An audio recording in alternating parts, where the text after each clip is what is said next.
Hello and welcome to Physical Therapy, a movie podcast inspired by the world of physical media and beyond. My name is Kurt. My name is Sam. Sam, oh boy, big day, big return. Uh-oh. We are so thrilled, honored, and relieved to be joined once again after months away by our producer, Kimberly.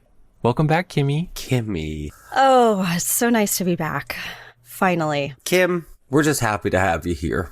I know. And you know what? I never really went away. I was always listening, always texting. And I gotta say, it was really good what you guys are doing, but it did get a little out of control, and I'm here to, Get us back on the rails. bring us back, yeah. We're recording this episode at 10:28 a.m. and I've had 4 beers already, so bring it on, Kim. Exactly. We'll start there. Kim, where were you?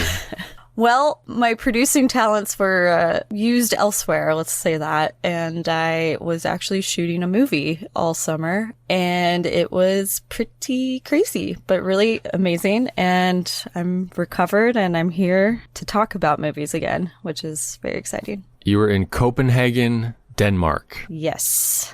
And that's all we need to say Okay. about said movie, I think. You can draw your own conclusions. Kim made a movie. We'll be talking about it someday, hopefully, on a 4K release, perhaps. Yes, I think that's coming eventually, but not for a good while. So hopefully the podcast is still going.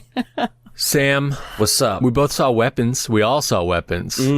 Yeah, we all saw Weapons. Yeah. Brand new movie in the theater. That shook me awake. Kimberly was not happy that I took her to see Weapons. I was not. I didn't know anything going into it. All I knew was it was Barbarian director. And, about 25 minutes in, I grabbed Kurt's hand and I was like, what the hell? Why am I here? I shouldn't be here. This is too scary for me. You spent half the movie just scowling at me. Yeah. And like hiding my face. Anyway, a jump scare, I need to be at home under a couple blankets and 3 pillows to handle any jump scares. This is Zach Kreger's sophomore film. The director of Barbarian, as you said. We won't say too much about it, but it's about a small suburb sort of town where 17 children, school children, all go missing at the exact same time of night, running out of their houses. And it's about the town trying to find out what happened to them. A horror film of sorts. Dude, there's a theater out here that is showing all their matinee screenings of Weapons at 2:17 p.m. That rocks. Oh, That that's rocks. cute. It's great marketing on their part. Excellent marketing. Yeah, Weapons ruled. There was a moment in the movie where my hand went like up over my eyes. Like I feel like without even me controlling it, I was like, oh my God. And then there was another point because I saw it late night on Thursday, and there was a moment where I was like, I can't believe I have to go home to an empty house right now. Yes. Yes. Yeah. It was spooky, man. Definitely spooky. I can't decide if it's as spooky as Barbarian. They're so different, but there is like a similar thread to both. I feel like the setup of Barbarian where we've all rented an Airbnb, like we've all gone through that process. So that's kind of like more based in a reality that we're used to. This movie's a little bit more out there. Yes. It has a Close Encounters of the Third Kind kind of vibe to it at first. And also, Magnolia is a huge inspiration for the director in this, which you can feel. Without a doubt. It will be coming out on 4K. I already saw that announced, which I'm very excited to get. Yeah. I was really excited to see that as well, except for I saw it right before I saw the movie, and there's like a spoilery image on the 4K, which I do not appreciate. Oh, really? Ooh, that's upsetting. Yeah, this is a movie best to see blind. Yeah. So we'll move on from it. On today's episode, we are talking about the 1960 French classic horror film Eyes Without a Face, directed by Georges Franju. This is a movie that has existed on the Criterion Collection for a long time, and at the end of last year was released on 4K from Umbrella Entertainment. That's the version we will be talking about. But this is also coming out from Criterion on 4K once again this fall in October. And I believe there's also going to be a BFI release that same month. So many ways to get this movie. But before we get into that, announcements? There's been some announcements. Yeah, there's been a lot. I think another big one kind of in like the dogma realm is Peter Jackson's Brain Dead or Dead Alive. It's not been dated, but Peter Jackson has confirmed that the new 4K restoration has been completed. Do we know who's putting that out? No. So we're kind of just waiting for more information in terms of dates and studios, but I can't wait. Wait, I know nothing about this movie, which is strange because I love Peter Jackson. I feel like I know most of his movies, but not this one. Yeah, it's like a gross out zombie comedy made in his native New Zealand. When he was really young? Is it like one of his first? Yeah, I think it's his second feature because it's after Bad Taste, which is about like an alien invasion. And this is about like an old woman gets bit by this like gross spider monkey thing. And she like basically dies and becomes a zombie. And then it starts to spread through this town. Yeah, I remember the cover of this. Okay, yeah. Mm-hmm. It is a like complete gross out movie, but it's a lot of fun. I have no memory of it other than liking it. Oh, really? I think heavily inspired by Evil Dead 2. Yeah, for sure. For sure. Tonally, it's very similar. Marty, you got a wish come true? I got the wish come true. Well, actually, I'm thinking of two different ones. So which one are you referring to? I mean, my number one 4K upgrade desire has always been Eyes Wide Shut. And the rumor is that Criterion will be putting that out along with Lolita. Yeah. Another fantastic Stanley Kubrick movie. There's no date. There's no official announcement, I don't think, but the word on the street is that it's coming. Woo. The minute I saw this news, I went into my shame pile and grabbed the Blu-ray, which I was convinced to buy from this show, and threw it into my sell pile. Do you think I should even watch the Blu-ray or should I just wait for the 4K? Well, Sam, you've waited 26 years to see this movie, so you may as well wait another 3 months. That's your highest wish. My highest wish. Another Tom Cruise wish of yours came true. Minority Report has been announced. Steelbook only, it sounds like. There is no real information on a release date, I don't think, or even who's doing it. Well, it must just be a studio release if it's a Steelbook, but Paramount, presumably, is putting out Minority Report and Catch Me If You Can in 4K, which is... That's fun. Fantastic. I'm just tickled. I can't wait to get both of those. We should also highlight that Synapse has given us the cover art for both the Frankenhooker 4K and Prom Night. No date on either of those yet, but I can't wait for both of those. I love Prom Night. What's Frankenhooker? Exactly what it sounds like. Okay.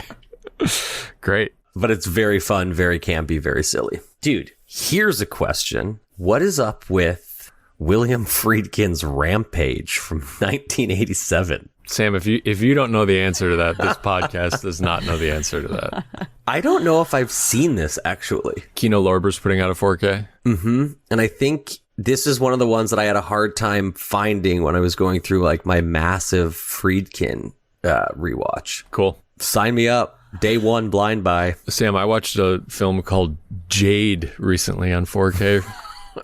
Vinegar Syndrome's limited edition box set of William Friedkin's Jade. How was it? Fantastic. That movie's insane.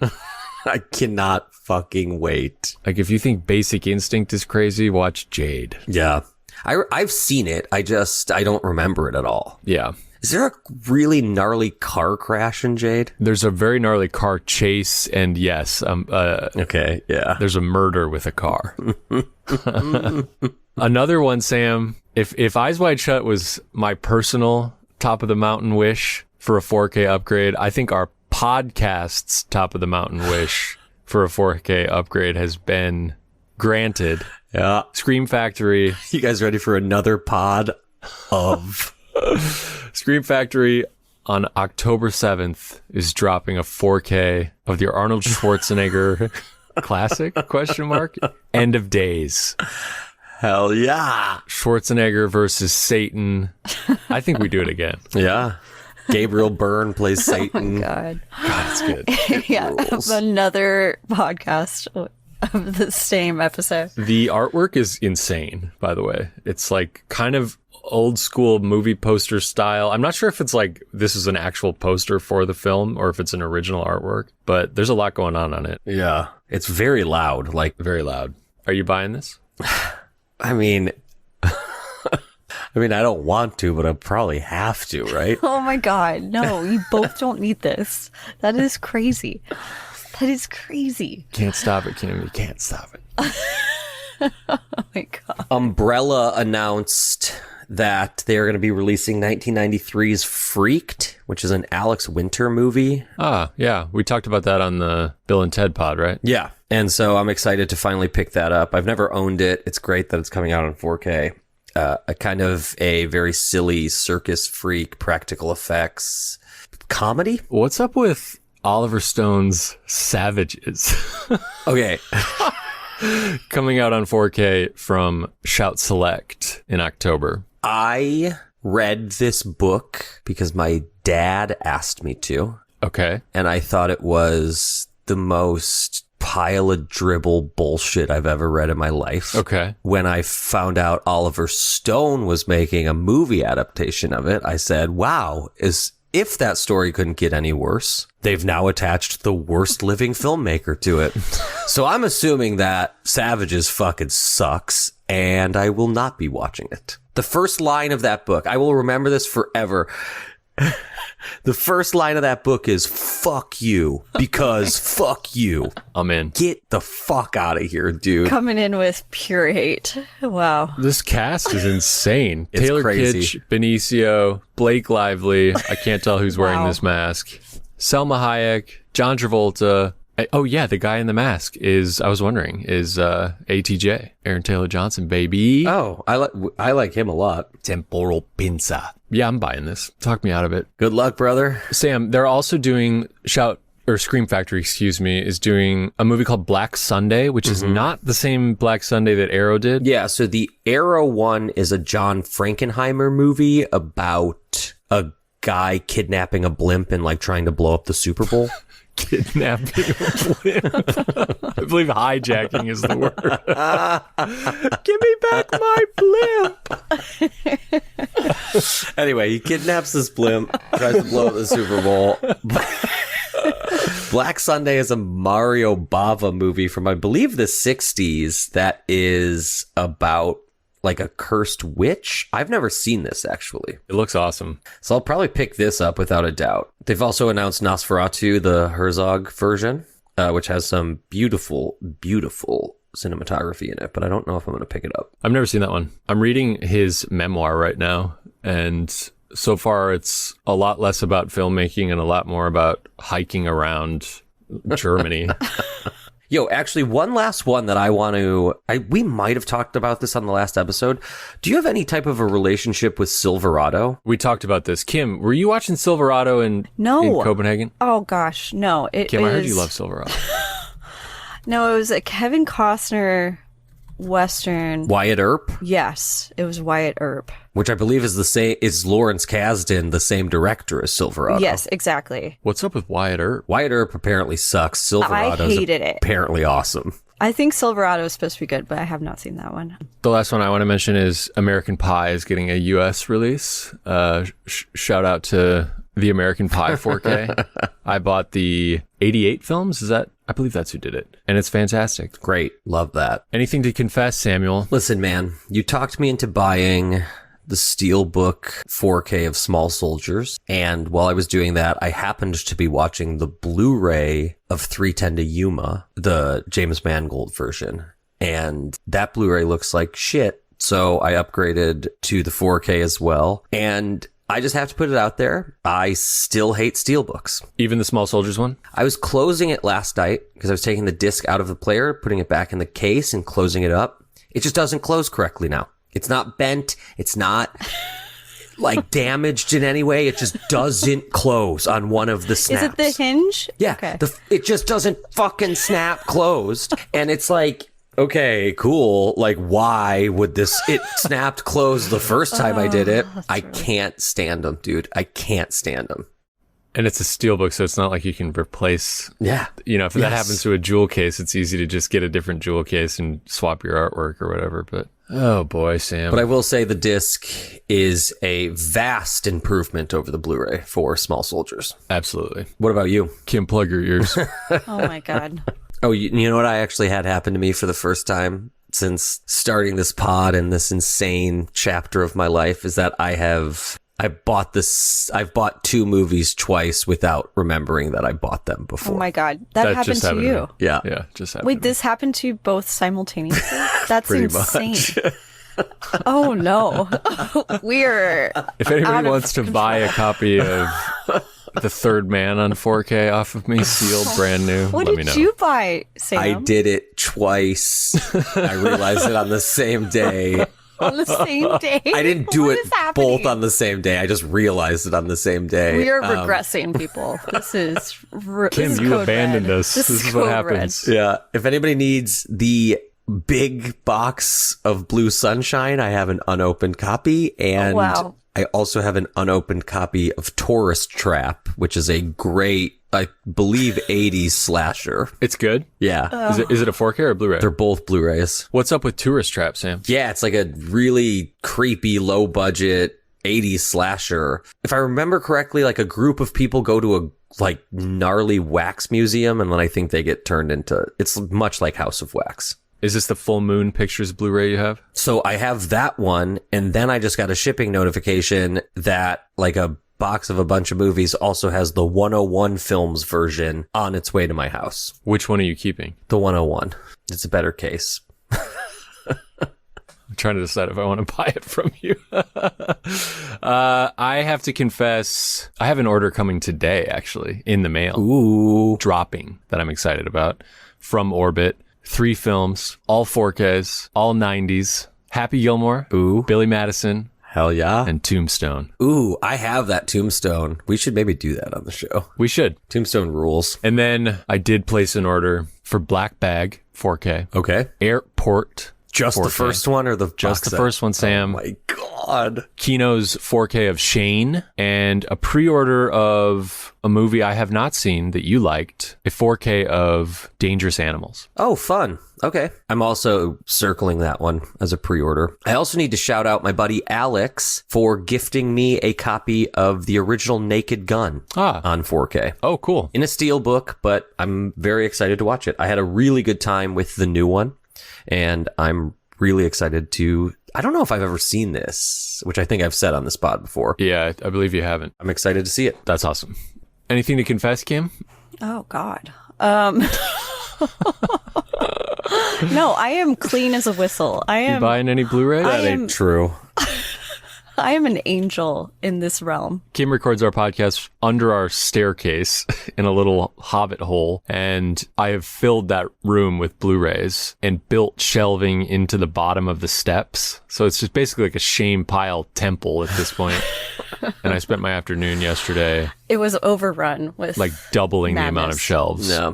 Yeah, it's better. So they're all off the floor, which is nice. So there's a little more movement in here, but it's truly like after you had done all this and put more shelves up. I believe your quote was, Yeah. we have to watch all these. Yeah. Yeah, and I'm like, stop buying all that. We have hundreds of like beautiful discs that need to be watched, and you two are so insane. Eyes Without a Face. This is one of my favorite movies of all time. Mm-hmm. What is your relationships to it? When did you first see this movie? Kimberly. Ooh, it is also one of my favorites. I love it so much. I believe my dad showed it to me, and it was really scary at the time. I was pretty young. I recall, I feel like we watched it in close timing with Cocteau's Beauty and the Beast. So I remember both of them very fondly. They really inspired me. But I rewatched it, 7 years ago, 8 years ago, and really fell in love with it. I think I went to a New Bev screening of it. Oh, cool. Yeah, I mean, there's something so magical about this movie. It's short, it's so effective. It's so beautiful and so disturbing. And I love just this time of French cinema. Yeah, Kurt, I wasn't aware of this movie until you and I met in college, and you lent me your Criterion DVD of it, I believe. Wow. And I watched it on my computer. Oh my God. Which I was like, okay, I really like this movie. And then it showed at one of the all-night horror marathons that the Music Box used to put on. And seeing it on the big screen really kind of like blew my mind open. And I've been a fan of it ever since then. But I wasn't aware of it till I was probably like 18 or 19, I'd say. Kurt, if I remember correctly, you lent me this movie after the first time we hung out. Wow. Because you came to my house, we watched Dawn of the Dead, we lent each other some movies, and I believe two of the big ones that you lent me were The Vanishing and this. Wow. Incredible. True love right there. The idea of meeting someone for the first time and then lending them a movie is insane to me now. You would never do that. I would never in my life. I wouldn't lend Kim a movie. When people ask me to borrow movies, I just buy a new copy of it and lend them that one. Yeah, exactly. That's how insane it's gotten. No one can touch these movies anymore. Not even our dear friends. It's insane. It's bad. Kim, we got to pause real quick here. Okay. For the listeners at home, as I mentioned, Kim's downstairs in a hobbit hole, but we're on Zoom with Sam, so I can see Kim. And Kim, behind you, I can see a row of Blu-rays that are getting hit with daylight. Do you see that? Yes. I need you to spin those around. Oh my God. Do any of them have slip sleeves on them? I don't see any slip sleeves. Okay, can you just spin them all around? Oh God. Thank you. You need like a tiny felt curtain. We're getting curtains. We're having curtains made. Emily is making us curtains for the hole in order for me to flip those around so I can see the spines. But until then, they have to be flipped backwards so it's just the jewel case facing the light. Yeah. I get it. Like, you're going to hang them over the entrance to the hole. Oh, you mean put little curtains over the movies? Yeah. That's a great idea. Oh, I love this movie. Oh, Detour, yes. Detour Fantastic. rules. That's your copy, Kim. So you can keep that flipped whatever way you like. Kim can't hear us. Marty, so when did you come to this movie then? I came to this movie when I was between freshman and sophomore year of college, working at Blockbuster. I went home for the summer, much to my objection because they were shooting The Dark Knight in Chicago, and I had to go home, and all I wanted to do was stay in the city and follow them. I worked at Blockbuster for the summer, and this was when Blockbuster Video was competing with Netflix's disc by mail program. Yeah. They had like a Blockbuster online, add-on that you could do as a member of Blockbuster. And because I worked there, I got it for free. And what was great about their online subscription, program was that the catalog was way bigger than what was in a Blockbuster Video store. Yeah. Because a movie like Eyes Without a Face, Criterions in general weren't really at Blockbuster. I don't think I ever saw a Criterion at a Blockbuster. Yeah, maybe they had like Traffic or something like that, like one of the bigger ones that maybe was only available on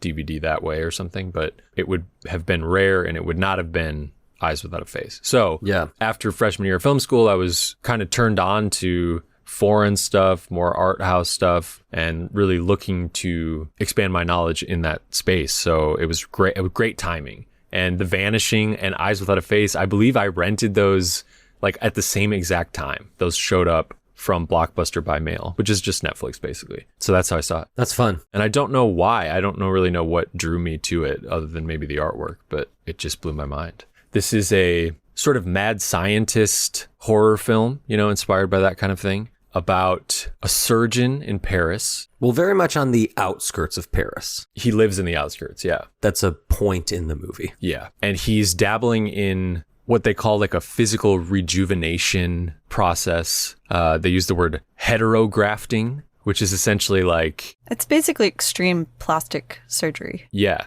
Basically taking like tissue from one person and putting it on another. And this is his like area of specialty. We see him sort of like giving lectures about it. But he's very reserved and kind of strange. It doesn't seem like he knows how to interact with the public in any way. Mm-hmm. And a character at one point after one of his talks says he's never been the same since the disappearance of his daughter. At the very beginning of this film, we see a woman named Louise, who we come to learn is Dr. Genessier. That's the doctor, his assistant. And she's driving in the dark, and in her back seat, slumped over, is someone like in a trench coat with a top hat on, fedora over their face. They look like they're asleep or passed out or something. And we see Louise take this person, a young woman, and dump her body into the river. Do you know who Louise is? Do you know who that actress is? Okay, so I can't remember, but I know that I saw her in something and like it blew my mind that it was the woman from Eyes Without a Face, but remind me what it is. The minute it starts, because it's like a close-up of her face, I was like, God, she's so striking and familiar looking. And I was like, oh, it's Miss Tanner from Suspiria. Whoa. Oh, wow. Who's the head of the ballet school. Yeah. Holy cow. Oh, that's crazy. She's amazing. That's awesome. Yep. That's awesome. Ooh, I love that. So the body of this young woman washes up on shore, is discovered by the authorities, but she has had her face removed. There's 2 instances of missing girls happening in Paris at this time. One is Dr. Genessier's daughter, and the other is just another, someone we don't know yet. At the morgue, they bring in Dr. Genessier and the father of this other missing girl. Dr. Genessier identifies, he goes in first, and even though this person doesn't have a face, he says, yes, that's her, that's my daughter. And he walks outside. The other father is waiting with great anticipation as to whether this might be his daughter. And the doctor says to him, I'm sorry, it's my daughter. Like, there's still hope for you, I believe is what he says. It's so dark. Yeah, but he's like the biggest dick in the world at the same time. He's so cold. He's like, there's still hope for you. And then the dad says, like, are you really sure? It's been 10 days since we've seen our daughter. And the doctor says something along the lines of like, I can't believe in my hard time, I still have to comfort you. Yeah. Insane. He drives home and yes, as you said, Sam, he lives on the outskirts of Paris in a big villa. Beautiful house. And terrifying. Yeah. Beautiful yet terrifying. Here we meet a young woman named Christiane, who is his daughter, his missing daughter. Yeah. She is at home. Very much alive. She's being hidden and held captive, basically. And we learn and see that she herself essentially has no face, no skin on her face, and is wearing a mask that has been made for her, which is like very human looking, but is smooth and without any defining features. Yeah, mannequin mask, basically. Yeah, and there's holes for her eyes, which are very large and expressive. God, they're so beautiful. She's got like beautiful eyes. Yeah. It's absurd that this woman looks so beautiful in a mask. Yeah. And she's basically like depressed and in despair and like refusing to wear this mask. She has a fiance who she's not allowed to talk to because he's unaware where she is and that she's still alive and now believes that she's dead. Yeah, the doctor has to keep this lie going that his daughter is dead. He's just kind of locked away in his studies. But what we really find out is that he's locked away kidnapping younger ladies who look like his daughter and trying to remove their faces and graft them back onto his daughter to give her her beauty back. Yep, because he feels guilt over the fact that she was disfigured in a car accident caused by him, essentially. Yep. And Louise, his assistant, is sort of the like Ghislaine Maxwell of this arrangement. Ooh. She is going into the city, scouting for young women that fit the description. Who all have, similar features to Christiane. And we see her do this to a young woman who's looking for a room to rent. And, she strikes up a conversation with her. They take like a train together or something. And basically is like, oh, you know what? I happen to have a room. I know of a place. You should come check it out. And so Louise drives this young woman out into the suburbs of Paris. It's a great sequence where like they keep going. It's like way further than this person expects it to be. She's getting nervous. Louise keeps assuring her like, oh, it's fine. Like it's 20 minutes to Paris, less than that on the train. It's very convenient, very convenient. Meanwhile, it's like going from day to night and like everything else. And they arrive at this mansion. She meets the doctor and is immediately chloroformed by him. We soon see the doctor's work study, basically, like his space. It's a small laboratory, like connected to the house, on the side of the house. Well, we should point out, too, that he is running a clinic on the grounds of his house. It's separate from the house, though. So, But it's on the same grounds. Yeah. Yes, exactly. So it's not connected to the house, but there are patients and other people on these grounds. But this is like an underground laboratory / surgery room. Mm-hmm. And as part of this clinic underground, basically, he's got a room full of mostly dogs and some doves that are his like animal test subjects. So the young woman looking for the room, her name is Edna, and she basically wakes up, you know, she's been chloroformed, she's on an operating table, strapped down, and we see Christiane kind of spying on this process, like seeing what her father and Louise are up to. She sort of slowly is approaching Edna while she's asleep, and we see Edna wake up, and from her point of view, it's like very out of focus and fuzzy, but for the first time we see what Christiane looks like. Yeah. Her skinless face. Yeah, without her mask. Yeah, without her It's mask. really horrifying. And she lets out just this like gut-wrenching scream. Yeah. That's great. And then passes out, right? Yeah. It's very Phantom of the Opera makeup. But Christiane is very sensitive and connected to all these animals that I mentioned. There's a sequence where she is having a moment with each dog, like one at a time, and the birds. All very much caged animals. As she is. Yes. And then pretty soon we see a sequence that is probably the most famous thing in this movie. Horrifying. Yeah. Oh my God. It's wild, man. I had to like walk around. Like it is so gnarly. For 1960, it is very Graphic. graphic and extremely well done. Yes. Oh, yeah. This was a scene that was removed, I believe, from the original United States release of this film. Fucking cowards. And it is, of course, the surgical removal of Edna's face in order to transplant it onto Christiane.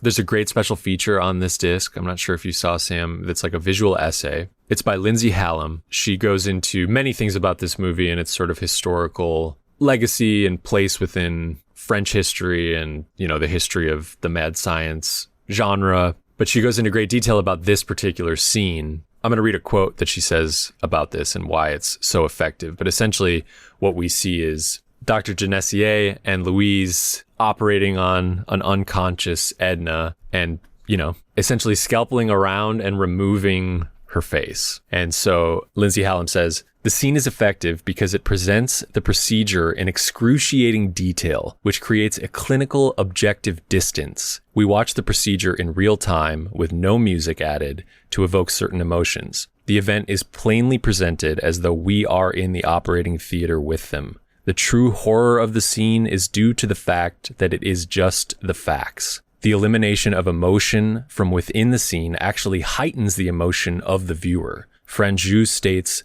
that what makes it truly horrifying is that the viewer's suffering is not shared. So you're watching it bleak, frank, silent, and like pretty much just unedited. You're like, Yeah. the camera work is very just objective. Very Frankenstein moment. Yeah. And it's really gross and really convincing. And the fact that it's still so effective. And this 4K, this is a 4K. This is the first time any of us have seen this movie as sharp and clear as this, you know, beyond maybe the screening at the Music Box. I don't remember if that was a film print or whatever, but, you know, it doesn't lose any of this horror while seeing it so clearly. Like it's a real testament to the effects of this movie. Yeah.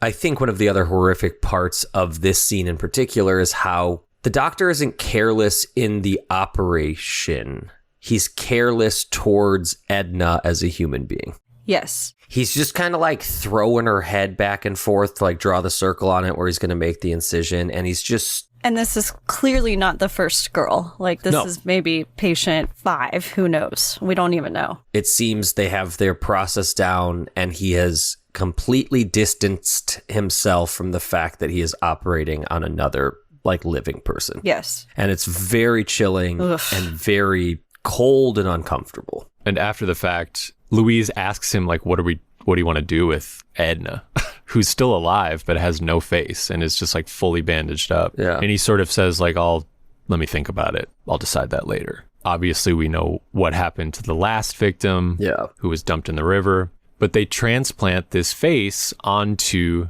Christiane. now for the first time, we see her without the mask. It is just the actress, a beautiful young woman, as if, the surgery worked. She looks completely normal, and it's a roaring success beyond the guilt that Christian is feeling, for being a part of this mad scientist's experiment. Yeah. The result of which is another young woman who's been murdered, essentially, because we see Edna wake up without a face, screaming, and she escapes the laboratory and is like running through the mansion and ultimately falls out a window to her death. Do you think that's a suicide or that's a mistake? I read it as a suicide. Me too. Yeah. But I think you could read it that she was trying to escape and falls. But sure, it's a little more horrifying if it's a suicide. Yes, I think so.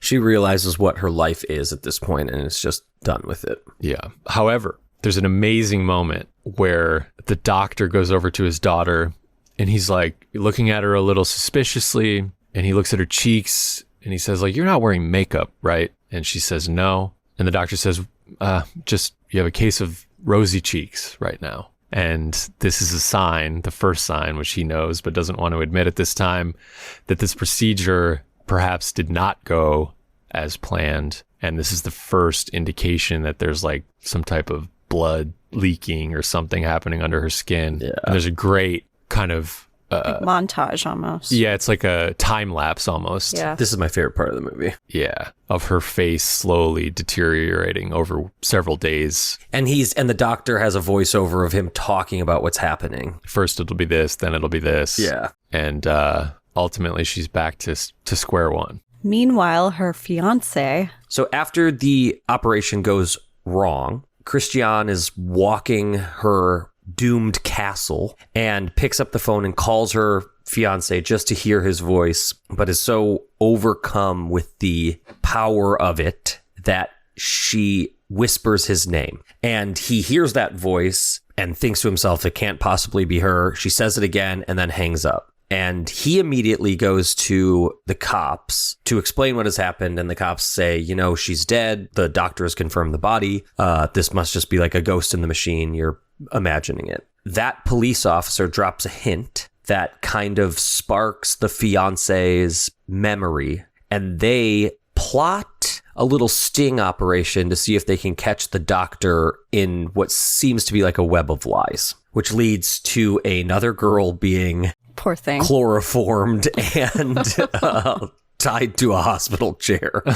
Yeah, they basically convince a young girl who, fits the physical description of these other women. Who's gotten caught for shoplifting. Yeah, it's her first time shoplifting. Yeah, what a absolute, extreme punishment for this poor girl. Cops are like, we could punish you, or you can dye your hair, and we're going to use you as a mole in a mad scientist's clinic.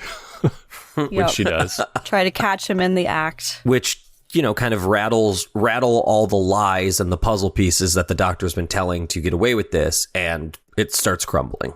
The gal who's about to get her face cut off is actually freed from the hospital bed by Christiane. Mm-hmm. Christiane herself walks off into the kennel area and starts to let out all of the animals. Before that, she kills, what's her name? Louise. Stabs her right in the throat with a scalpel. Yep. Another pretty... intense effect. Yeah, because, Louise is standing there against a wall with his scalpel, pointing out of her neck. And she says, why have you done this? I can't believe you've done this. And then just, crumples over. It's great. It's great. Which we never got into it, but she was clearly a patient of Christiane's father as well at some point. Yes. Covers her scar with a pearl choker. So the neck is very important to her character. And it's established that Dr. Genessier saved her face at one point. Yeah. But not in the same... extreme measure. He had way more to work with than he did with Christiane. Yeah. So she stabs Louise in the neck, starts to walk into the kennel area and let the dogs and birds free. All the while, the doctor is coming around to the operating area and gets overrun by these dogs he's been experimenting on.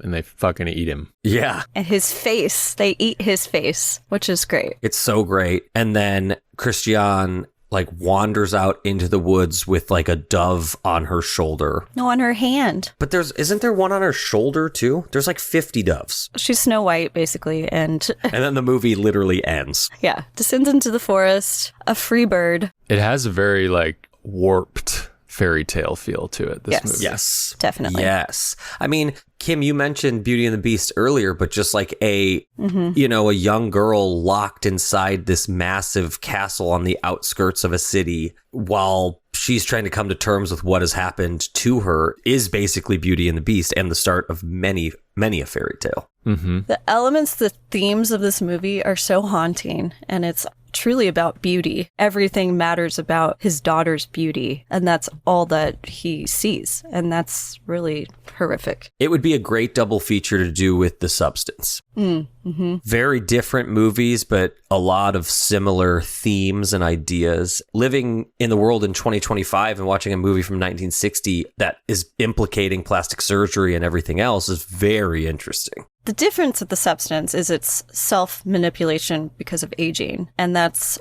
a whole different female theme for sure. Sure. And, I'm not going to be the white dude that mansplains female beauty to you. But I think that the idea that so much of both of those movies is based around the way somebody's face looks is very interesting. But it's also interesting, like, being a part of finding the girls that look like her with, what's her name? Louise, sorry, I keep forgetting it.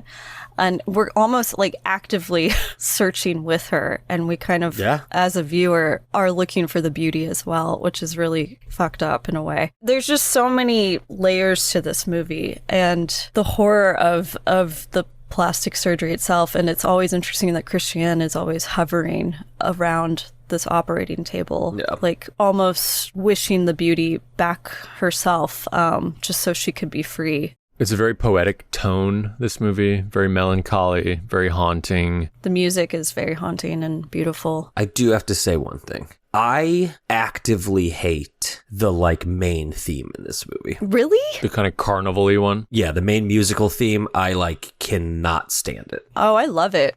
And I think Carnival is why. It just feels too much almost like a joke that I don't understand. But I think it's associated with Louise and her plight to find these girls or to dump them, or every time we see Louise, the carnival music starts. It's too light. But I like the contrast of that. Sure, I get it. I just, it didn't work for me. It's very different than Christiane's theme, which is great. Which is beautiful. Yeah. Yeah, the sequence where she first kind of leaves her room and is exploring the house and going down and ultimately like a ghost finding her dad's operating room and stuff. Yeah, it's so haunting. Yeah, it's great. This movie was released in the US under the title The Horror Chamber of Dr. Faustus, which is so crazy. Oh my God. As part of a double bill with a movie called The Manster, which I doubt is its real name.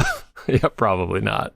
Maybe we should watch The Manster. Yeah, what's up with The Manster, dude? It was released the same year as Psycho and Peeping Tom. Which is wild. God. What a year. Holy crap. A little bit about the disc. There are some new special features on it and some legacy ones. I really enjoyed the visual essay that we've talked a little bit about. There is a documentary, a 23-minute documentary short that Georges Franju directed prior to this, I think, called Blood of the Beasts, which is shot inside of a slaughterhouse in France, and it is fucking brutal. Which I will not be watching. Yeah. Oh no, my thank God. you. From my memory, I saw it when I first rented this DVD from Blockbuster. I have not seen it since, but I remember it being an inspiration for vegetarianism. Yeah. Yeah. Which is so interesting that he had a documentary career before. I mean, this is such a magical film, but then the horror of it is the documentary style of the actual operation. So yeah, he brings the reality of mutilation into this fairy tale world. There's a commentary track, there's a piece on Franju, and another short by him as well in there. We should, however, highlight. Oh, God. I didn't do any research on it. Kurt and I talked. I don't know if you ended up looking into it or not, Kurt, but This is a French film. yes, With English subtitles. And the subtitles on this umbrella disc are fucking trash, dude. They're trash. Atrocious. They're trash. It's very disrespectful to the film. Essentially, the issue is that the use of the word I, Yes. Looks different every time it's used. yeah, it's oftentimes A number one. Yep. or a whatever you call it, like Like a long The line. long line. the long Yeah. line, thing that we never know the name of. like not like a straight up and down slash. Yeah. And it's basically just like, it seems like there was like an AI transcript made from like a translator, Yeah, just the audio. Yeah. and that it was not QC'd. And I'm like, what the fuck? It really does feel like the movie was run through an AI translation and then they just printed whatever. Which made me question, and I've been learning a little bit of French, so I was trying not to be so reliant on the subtitles, but it made me question actually if the subtitles were in fact correct and like if we were getting the whole story. Anyway, it was really crazy. I've never seen that before. It doesn't have grammatical issues like that. No. In my opinion. But it made me not trust it for whatever reason. It just reminded me of like buying bootleg Japanese movies when I was, in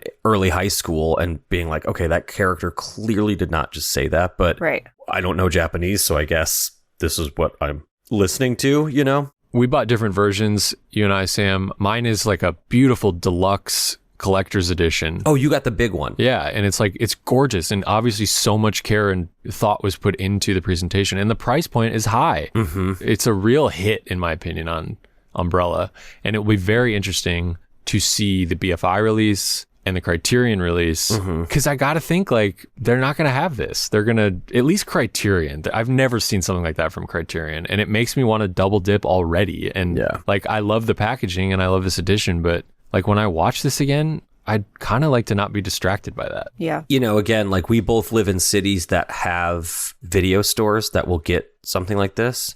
And I'm going to definitely rent the Criterion version on 4K when it comes out. And just, like I'll probably even timestamp a couple scenes from this from this Umbrella release just to look at on the Criterion release, just to see what it's like. Yeah. Because I did, as Kurt just said, I bought the standard edition, which has a slip sleeve. It's the same disc that Kurt has and everything. It's just a smaller edition that I don't necessarily want to double dip, but I hear your desire to. I mean, it's just one of my favorite movies. It's like, Yeah, it's like, how could that slip out of the just the whole process of putting this out? It's so easy to watch. Just pay one person to be like, pay us. Yeah. pay us. I mean, honestly, I have to say that I think one of the biggest issues that's hitting like the physical media world right now is that I don't think there is a lot of good quality control on a lot of discs. Clearly, that's why we're here, and that's why you guys are insane, because of the lack of quality control. Please, God, give us quality control so these two can... We can just take a deep breath. Yeah. No, but I think that it's great when a company is like, hey, we're taking it upon ourselves to send out replacement discs and everything. I think it would be even better if we could just quality control so they didn't have to do that. I emailed them. Umbrella and said, hey, are you aware of this? And can we expect a replacement disc? So if I hear back, I'll report here. Oh, wow. Yeah, please. Did you ever get the Cell disc? I did get the Cell disc. Yes. All is well with the Cell. Thank God. All right. I just got an email that my Billy Madison, Happy Gilmore tombstone has been delivered, and it's like 90 degrees here. So let's wrap this up. I got to get outside and get these discs up. Fetch that. All right. Before we go, it is time to put wishes out into the physical media universe for titles on formats that do not yet exist. I wish for a film called Ticket of No Return by Ulrich Oettinger. I wish for a 4K Criterion of Kenneth Lonergan's Margaret. I wish for a Criterion 4K of The Time Masters. Kimberly. Kim, what? Okay. I don't know too much about this filmmaker, but I was looking through the Academy Museum screenings, and I got really drawn to the images of this film. They are going to be screening it, so maybe I should just go. It's called Ticket of No Return, and it was made in 1979 by a female German director. and it looks like high fashion, like beautifully lit, like incredible colors. Anyway, all I know is it's about this woman who goes from bar to bar and just observes people and drinks herself silly, but she looks incredible, and it's like the scrutiny that she gets from drinking and being at these bars. I'm just fully invested in now this filmmaker's work because it's so interesting, but she has nothing out on Blu-ray anyway, so I might try to catch this screening at least. Sounds great. Margaret is a 2011 Kenneth Lonergan written and directed movie. It stars Anna Paquin. Oh, yeah. I never saw this. There's a great supporting cast. Mark Ruffalo, Matthew Broderick, Kieran Culkin, J. Smith Cameron, Allison Janney. This is a movie that I think had like maybe a bunch of, studio note hacked to death problems. There is a preferred cut of this movie from Lonergan that does exist, has run on the Criterion channel. I have not seen this movie either, but we just watched You Can Count on Me, the 4K that just came out of that, which is so good. So good. I need to revisit. It's made me really want to watch his other stuff again or discover it for the first time, Margaret being the top of that list. So the fact that this ran on the Criterion channel and that they just released another one of his films on 4K makes me think that there is a good chance this will come out. So here's wishing. It's about a girl who is in high school that basically causes a bus accident in New York City that results in someone getting killed. That's like the inciting incident, and her like dealing with having done this. Jesus, is my understanding. So like any Kenneth Lonergan movie, this is probably pretty heavy. Yeah. I wished for The Time Masters, which is a French film from 1982, directed by, I'm so bad at French, so just bear with me here. It's directed by the guy who did Fantastic Planet, René Laloux. Cool. And it's designed by, I don't know if you guys know this sci-fi artist. I believe you pronounce it Moebius. Oh, yeah. Moebius. One of the best designers for my money. Like beautiful artwork, beautiful way of seeing the world. Sam, I believe Moebius was behind all the designs for Jodorowsky's Dune. Yes. And he did the graphic novel with Jodorowsky that he put out. Him and Stan Lee actually wrote a Silver Surfer comic. It's 2 issues. It's fucking incredible if you want to check that out. This movie actually already exists in 4K, and Janus Films already owns the rights to it. I don't know why there is not a Criterion of it, but I've always really wanted to see it. I've never been able to find it, or I've never seen a screening of it anywhere. So Criterion, hit me up already. Hell yeah, that sounds awesome. Yeah, it does. I think it's very trippy and Fantastic Planet coded. Okay, that is it for another episode of Physical Therapy. Kimberly, thank you. Welcome back. We're happy to have you. Thanks, everyone. Merci beaucoup. Happy to be back. A big thank you to Patrick Laban for our music. If you're enjoying the show, please leave us a review and a rating wherever you're finding it. Follow us on Instagram at PTMoviePod. And most importantly, tell a friend. You know somebody who likes movies. Yeah, duh, dudes. We'd love to have them listen to our show. We will be back next week with, we have no idea, but I'm sure it'll be awesome. That's actually what we're going to talk about right now, because we have Kim's no going to idea. tell us what to do. Yep. And we will see you then.